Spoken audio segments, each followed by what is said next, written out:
Writers get really comfortable tossing around terms like turning point and pinch point. But here's what I want to tell you. A lot of us blur these two terms together. It took me a while to really understand and internalize what a pinch point actually is. So if it's a new term to you, it's okay. Hopefully, this will help explain it. Blurring these two things together, pinch points and turning points, can affect your pacing and not in a good way. So that's what we're talking about today. I'm breaking down the difference between pinch points and turning points. And I've got some examples from my own books and from a couple of popular fiction novels so you can see how these moments actually work in action. Welcome back to Craft Thursday here on Bourbon and Books. I'm Melissa Bourbon, author of more than 35 novels. I'm a writing coach. I'm a book cover designer. I'm a freelance developmental editor, founder of Writers Work Academy. I've got my hands in all different parts of the publishing industry, so lots and lots and lots to share. Subscribe to this channel for videos on the craft of writing every Thursday and marketing Monday videos, marketing especially using Pinterest, which is my favorite marketing tool. This episode is part of my story strategy series. I am zooming in on sort of the inner architecture of a story. These are things that help make the bigger structures, like the 3-act structure or the hero's journey or Save the Cat, actually work. Last week, I talked about hidden architecture and micro choices. Today, let's zoom out just a little bit to see how pinch points and turning points actually give your story rhythm, and they really help the pacing. First of all, what the heck is a pinch point? Good question. Essentially, the pinch point is a reminder for the reader of the stakes. What is at stake for the protagonist? It's a squeeze. You're tightening the grip of the antagonist, the world, or the conflict on your protagonist. It's like a moment that whispers or screams, hey, danger's still out there. Don't forget what you're up against. It doesn't usually change the protagonist's direction, but it does press on them and it ups the tension for the reader. It adds pressure. Let's look at a couple of examples. In The Bibliomancer's Daughter, which is one of my novels, Pippin, who's my protagonist, is exploring her father's study and she discovers a coded journal. It doesn't change her path yet. She's still searching for answers, but it is a pinch. In this case, the pinch is pretty subtle, but it's clearly a reminder that there are secrets and puzzles and forces out there that are bigger than her. She's still got to figure some things out. Another example is from The House of Spells and Secrets, my upcoming novel. Rowan overhears the antagonist's name whispered in the hallways of Swallow Hall.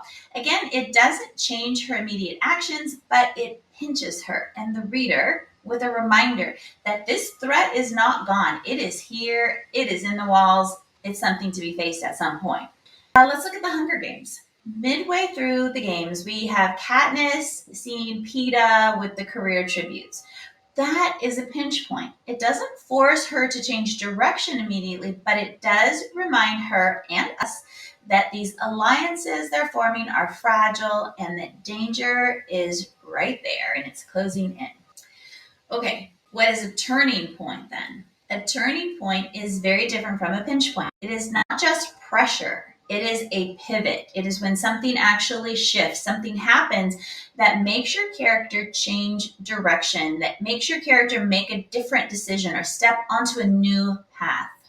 It's a moment in the story when the trajectory actually bends or definitely changes. Again, in The Bibliomancer's Daughter, when Pippin actually cracks the code later on in her father's journal, now it's no longer a pinch. It's a turning point because suddenly she knows the truth that she's been missing all this time and she cannot unknow it at that point. So her next steps are different because of this moment. In The House of Spells and Secrets, Rowan's confrontation with the antagonist in the forest is a turning point.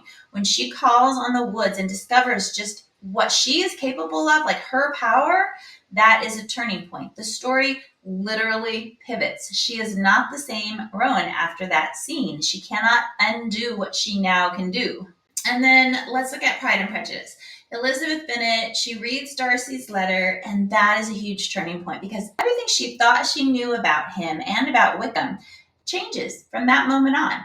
Her perspective and her actions are different as a result. She can't unknow what she's learned about him in this letter. So why do you need both? Well, when you use both pinch points and turning points, you're creating a rhythm in your story. It's about pacing. It's a push and a pull. The protagonist is on a journey, and not every second is going to be wrought with conflict, right? That would be too amped up.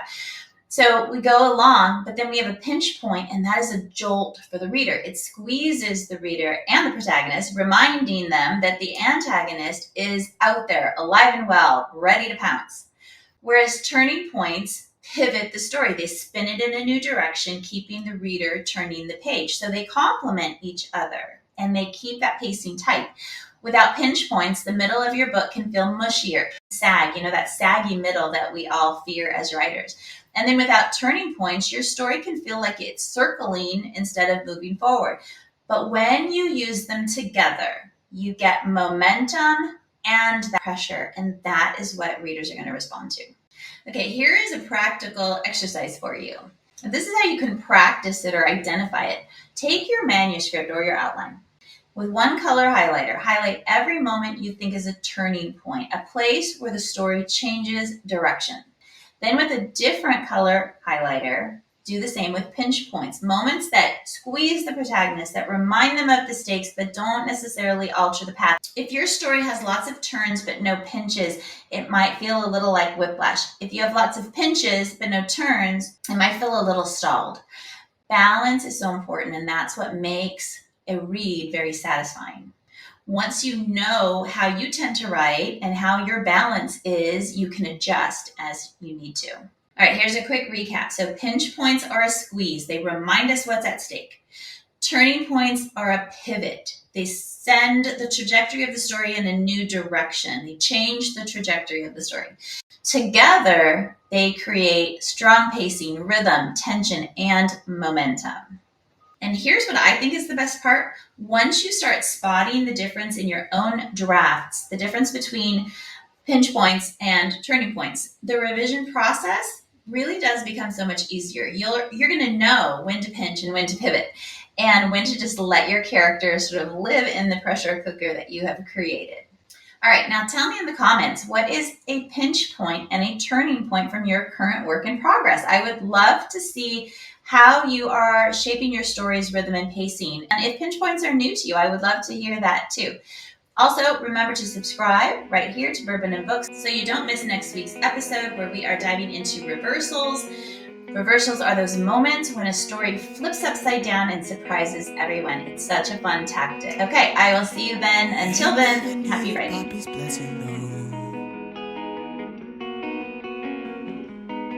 You need to keep working just to get it though. I know she carried your whole world,